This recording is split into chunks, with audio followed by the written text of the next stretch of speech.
Hello students, कल हमने किया था रॉल्स लॉ फॉर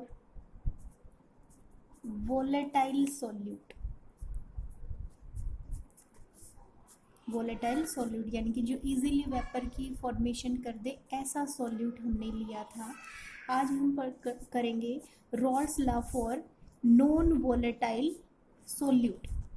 क्या करेंगे? Non volatile solute. उसके लिए सेम ऐसा ही प्रोसीजर है। इसमें भी हमने दो बीकर लेने हैं, एक में सॉल्वेंट एक में सॉल्यूट। यहाँ पे हमने सॉल्यूट लिया, यहाँ पे सॉल्वेंट लिया, इसको मान लिया ए, इसको मान लिया बी। दोनों को आपस में मिक्स करके सॉल्यूशन तैयार किया। ये हो गया सॉल्यूशन ए प्लस बी।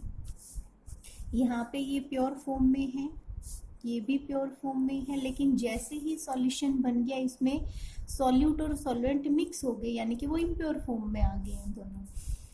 अब यहाँ पे सॉल्यूट हमने कैसा लेना है? Non volatile. नॉन वोलेटाइल यानी कि जो वेपर की फॉर्मेशन ना करे। तो यहाँ पे सॉल्यूट कैसा है? अब की बार अपना नॉन वोलेटाइल। नॉन वोलेटाइल यानी कि जो इजीली वेपर की फॉर्मेशन ना करे। अब यहाँ पे देखो, नॉन वोलेटाइल है तो इसके वेपर्स नहीं बनेंगे। वेपर्स नहीं बनेंगे तो वेपर प्रेशर कितना होगा? 0, यानी कि पी ए नोट कितने के बराबर होगा? 0 के बराबर। यहाँ का मोल फ्रैक्शन एक्स ए मान लिया, इसका मोल फ्रैक्शन एक्स बी। तो ये ध्यान रखना है, यहाँ पे पी ए नोट की वैल्यू क्या है? यहाँ पे 0, यहाँ होगा पी बी नोट, यहाँ पे P A pressure, vapour pressure of solute in solution, ये P B vapour pressure of solute in solution. अब यहाँ पे हम रॉल्स लॉ लगाएंगे, तो यहाँ पे हमने लिखना है according to Raoult's law. Raoult's law के अकॉर्डिंग क्या था? P A is equal to किसके बराबर है? P A not X A. P B किसके बराबर है? P B not X B. अब पी ए तो कितना है? 0, 0 के साथ मल्टीप्लाई करेंगे तो ओवरऑल 0 हो जाएगा, यानी कि P A is equal to क्या आ गया? 0। अब पी टोटल यानी कि सॉल्यूशन का जो होता है वो किसके बराबर होता है? P A plus P B के बराबर। तो P total is equal to क्या आ गया यहाँ पे? पी बी, क्योंकि ये तो 0 हो गया। अब उसके बाद पी बी की वैल्यू पुट करेंगे, क्या आ जाएगा? P total is equal to P B not X B.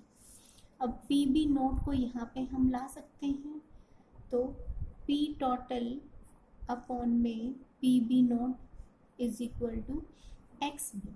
अब बोथ साइड हम 1 में से दोनों को सब्ट्रैक्ट कर देंगे, तो 1 माइनस दिस और 1 माइनस दिस। यहाँ पे एलसीएम लिया जाएगा, क्या आ गया? P B nought minus P total is equal to, हमें पता है X A plus X B is equal to 1 होता है, तो यहाँ से एक्स ए की वैल्यू निकाले तो कितना आ गया? 1 माइनस एक्स बी। तो 1 माइनस एक्स बी की जगह पे हम क्या पुट कर सकते हैं? एक्स ए पुट कर सकते हैं। तो ये हो गया Rawls law for non volatile solute. कर सकते हैं ऐसे हम। यहाँ पे जो ये आया है लास्ट में, इसको हम बोलते हैं relative lowering of vapour pressure. क्या नाम देंगे हम इसको? Relative lowering of vapour pressure.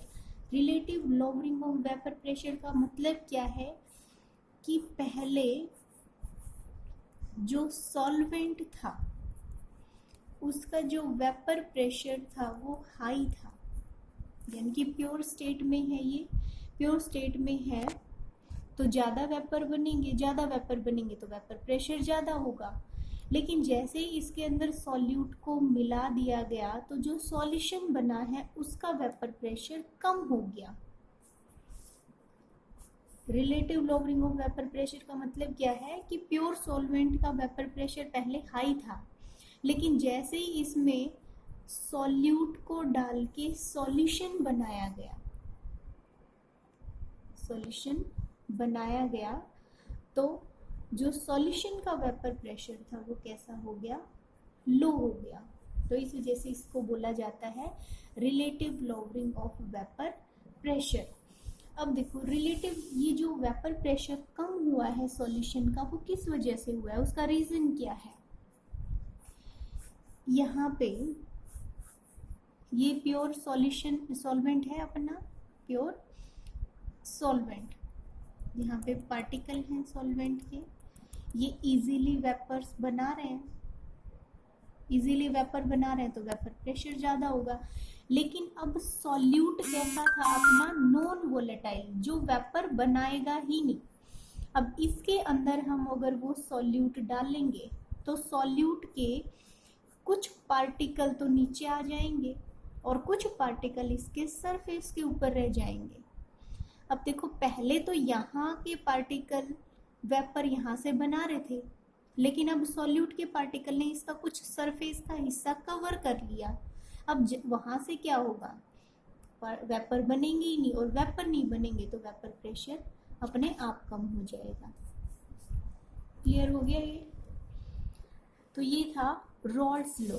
दो केसेस में हम करते हैं, वोलेटाइल सॉल्यूट के लिए और दूसरा नॉन वोलेटाइल सॉल्यूट के लिए। दोनों के दोनों मोस्ट इम्पॉर्टेंट हैं, करने हैं तुमने। अब रॉल्स लॉ के बाद आता है आइडियल और non ideal solution, ideal solution और नॉन आइडियल सॉल्यूशन। अब जो आइडियल सॉल्यूशन कौन से होते हैं, जो रॉल्स लॉ को फॉलो करते हैं at every condition of temperature and pressure, यानी कि which follow Raoult's law at any condition of temperature and pressure, at any condition of temperature and pressure. Non ideal solution कौन से होते हैं, जो रॉल्स लॉ को फॉलो नहीं करते। सेकेंड, आइडियल सॉल्यूशंस के अंदर जो चेंज इन वॉल्यूम होता है वो इज इक्वल टू जीरो होता है। Change in volume is equal to zero. यहाँ पे change in volume is not equal to zero. Change in volume का मतलब क्या है यहाँ पे, अब देखो हम सॉल्यूशन तैयार कर रहे हैं, मान लिया हमने अपने पास 1 kg या फिर 1 लीटर सॉल्यूट हो गया और 2 लीटर सॉल्वेंट हो गया। दोनों को आपस में मिक्स करके सॉल्यूशन हमने बनाया, और जो सॉल्यूशन अपना बना है वो कितना है, 3 लीटर। टोटल V अगर देखें तो 3 है, यहाँ पे V कितना है, 3। V1 ये V2 माइनस V1 किसके बराबर होता है, डेल्टा V, जो कितने के बराबर आया है, 0।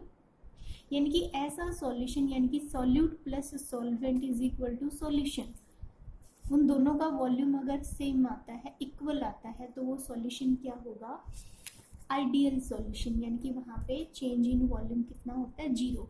लेकिन नॉन आइडियल सॉल्यूशन के केस में वो जो डेल्टा V की वैल्यू है वो 0 के इक्वल नहीं होती, यानी कि 1 और 2 हम आपस में मिला के सॉल्यूशन तैयार करते हैं, तो वो सॉल्यूशन 3 ना बन के 2 पॉइंट समथिंग हो सकता है।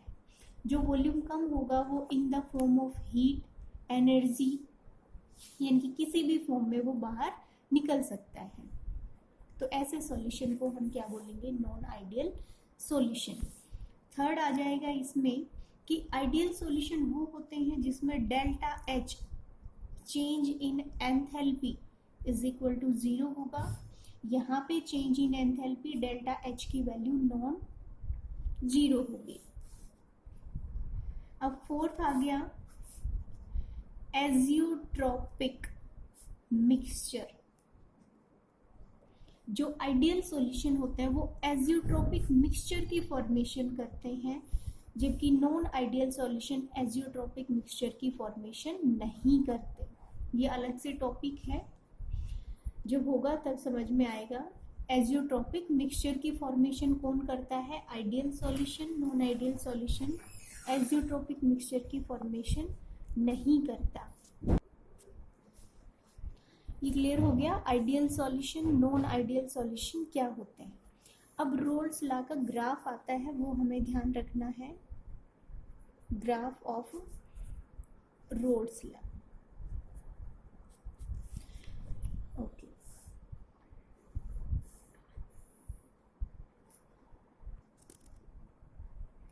तो ये है ग्राफ ऑफ रोल्स लॉ। दिख रहा होगा तुम्हें। यहाँ पे ये सॉल्यूट की अमाउंट ली है हमने। ये जो ग्राफ है वो बनता है प्रेशर और मोल फ्रैक्शन के बीच में। सॉल्यूट की अमाउंट कम है तो यहाँ से ये हो गया सॉल्यूट के लिए। सॉल्वेंट की अमाउंट ज़्यादा होती है तो यहाँ से लेके ये लाइन होगी सॉल्वेंट के लिए। अब देखो यहाँ पे मैंने क्या लिखा है, X A is equal to 1। हमें पता है X A plus X B is equal to 1 होता है। अगर एक्स ए की वैल्यू को 1 मान लिया जाए तो एक्स बी की वैल्यू अपने आप 0 हो जाती। तो यहाँ पे एक्स ए की वैल्यू यानी कि सॉल्यूट के लिए एक्स ए की वैल्यू 1 है तो एक्स बी की वैल्यू कितनी हो जाएगी? 0। ऐसे ही यहाँ पे अगर एक्स बी की वैल्यू सॉल्वेंट का 1 हो गया तो एक्स ए की वैल्यू कितनी होगी? 0। ये ग्राफ ऐसे आ गया। ये सॉल्वेंट के लिए था तो P B is equal to P B not X B. ये सॉल्यूट के लिए था तो P A is equal to P A not X A. यहाँ से इनके अपर साइड को हम आपस में मिलाएंगे, ये हो जाएगा सॉल्यूशन के लिए P total is equal to P A plus P B. ये हो गया रोल्स लॉ के लिए, यानी कि आइडियल सॉल्यूशन के लिए हम यही ग्राफ बनाएंगे। अब नॉन आइडियल सॉल्यूशन कौन से होते हैं? जो रोल्स लॉ को फॉलो नहीं करते, यानी कि वो इस ग्राफ को भी फॉलो नहीं करेंगे। तो नॉन आइडियल सॉल्यूशंस इस ग्राफ को फॉलो नहीं करते। तो इसी के बेसिस पे नॉन आइडियल सॉल्यूशन के दो ग्राफ बनते हैं। Non ideal solution showing positive deviation और non ideal solution showing negative deviation. क्या बोला है मैंने? Non ideal solution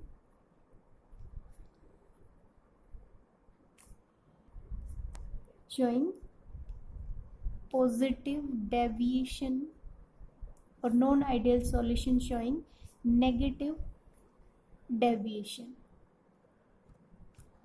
board exam में मोस्टली यहाँ से क्वेश्चन आता है रोल्स लॉ के बेसिस पे।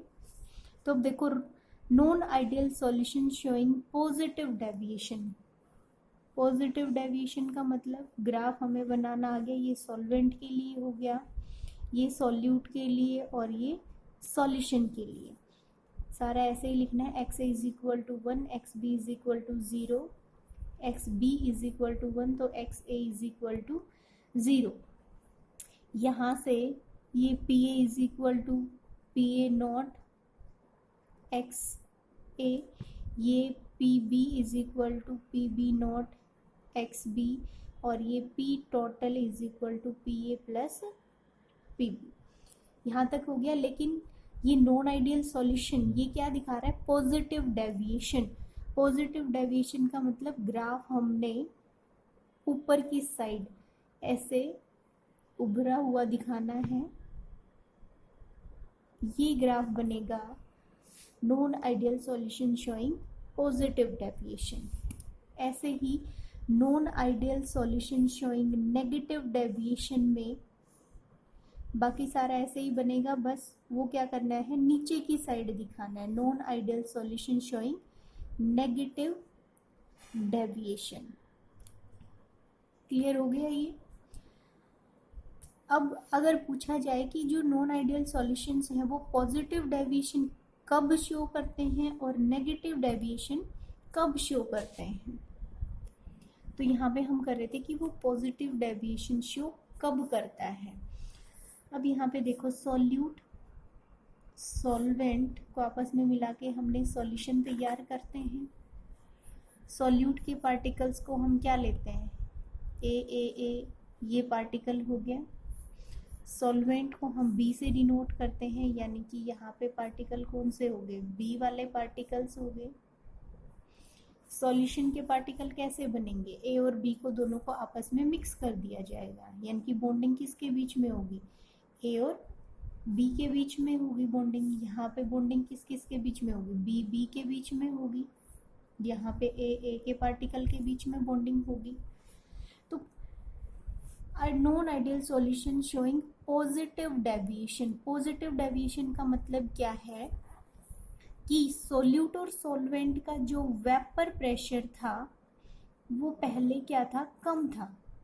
पॉजिटिव डेविएशन शो कर रहा है, यानी कि अब जो वेपर प्रेशर बनेगा वो ज़्यादा बन रहा है। इसका मतलब जो सॉल्यूशन का जो वेपर प्रेशर है वो क्या है, अब हाई है। इसी वजह से तो ये पॉजिटिव डेविएशन शो कर रहा है।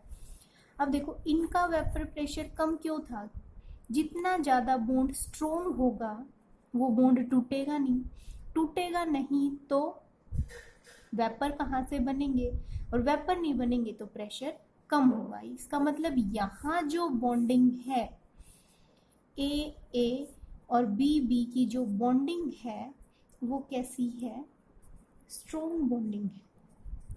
इसी वजह से तो ये बॉन्ड टूट नहीं रहे। बॉन्ड नहीं टूटेंगे तो वेपर नहीं बनेंगे, वेपर नहीं बनेंगे तो वेपर प्रेशर अपने आप ही कम हो जाएगा। अब यहाँ पे जैसे ही सॉल्यूशन बना, ए बी के जो बीच का जो बॉन्ड था वो कैसा है, वीक बॉन्ड बना है, जिसकी वजह से वो जल्दी टूट जाएगा, और जल्दी टूटेगा तो ज़्यादा वेपर बनेंगे, और ज़्यादा वेपर बनेंगे तो वेपर प्रेशर अपने आप क्या हो जाएगा, हाई, और वो क्या दिखाएगा, पॉजिटिव डेविएशन। क्लियर हो गया।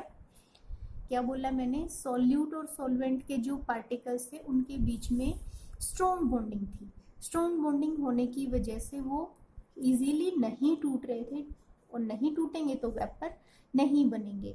जबकि जैसे ही हमने सॉल्यूशन तैयार किया गया तो इसमें जो सॉल्यूट और सॉल्वेंट के पार्टिकल के बीच की बॉन्डिंग क्या होगी, वीक, जो इजीली ब्रेक हो जाएगी, ज़्यादा वेपर बनाएगी, और वेपर प्रेशर ज़्यादा होगा तो अपने आप पॉजिटिव डेविएशन शो करेगा। ऐसे ही नेगेटिव डेविएशन का क्या हो जाएगा, इसमें उल्टा हो जाएगा। यहाँ पे जो सॉल्यूट और जो सॉल्वेंट के पार्टिकल हैं इंडिविजुअली, उनके बीच, सॉरी यहाँ पे ये ए और सॉल्वेंट को हम बी से डिनोट कर रहे हैं, तो यहाँ जो बॉन्डिंग है वो कैसी है, वीक बॉन्डिंग है, जो इजीली क्या कर रहे हैं, वेपर बना रहे हैं, ज़्यादा वेपर प्रेशर है। वेपर प्रेशर यहाँ पे क्या है, मोर है, हाई है। लेकिन जैसे ही इन्होंने सॉल्यूशन बनाया तो जो ए और बी के बीच की जो बॉन्डिंग बनी है वो कैसी है, स्ट्रॉन्ग बॉन्डिंग है। स्ट्रॉन्ग बॉन्डिंग बनने की वजह से वो वेपर इजीली, यानी कि ज़्यादा अमाउंट में वेपर नहीं बनाएंगे, इस वजह से वेपर प्रेशर क्या होगा, लो होगा, और वो कैसा शो करेगा, नेगेटिव डेविएशन शो करेगा। तो ये था रोल्स लॉ के बारे में। जो भी टॉपिक्स एग्जाम में आते हैं वो यहीं से आएंगे। आई होप समझ में आ गया होगा, अच्छे से इसको करना है।